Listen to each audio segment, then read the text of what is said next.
Hello, Kadora! Mukbang po tayo with Tita Lay. Meron po kaming fries, burger, big sushi, milk tea, binili po ni Tita Lay.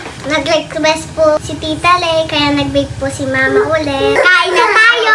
Hello, Kadora! Mukbang po tayo. Pagdating ko nga po sa bahay, galing school, pumasyal po sila tita ko at nagbukbang po kami. Sakto po kasi day off po niya na araw na yan. Kakrave din po kasi siya ng baked sushi. Kaya agad-agad wish granted po kay Mama. Kain po tayo. Nakisali na din po si Tito Bombay at Kuya Sian. After po nila maglaro ng Mobile Legends. Alam niyo po ba, Kadora, na pagkakamalan na kami mag-ina ni Tita Lay? Yun po kasi yung sinasabi nila kapag magkasama kaming dalawa. Lalo na po kapag nagsisimba po kami. Akala po nila anak niya ako.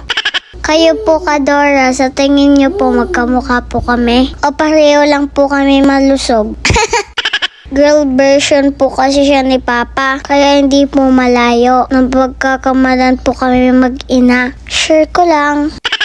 Anyway, ang sarap-sarap po ng kain namin dyan. Medyo shy type lang po sila sa camera. Hindi nyo man gusto yung pagkain, no, Tita Lay? Yung kain nyo good for 2 days na.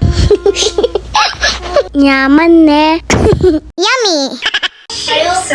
Yaman! Yaman! Marami pa. Last na lang series. Third wheel ko guys, wala akong masawa. Here we go. How I wonder what you are. Nung una nga po, di po kumakain si Tito Bobay ng baked sushi. Tapos nung natikman niya po, biglang napakain ng marami. Ang sarap daw po pala. Siya nga po yung last man si standing eh.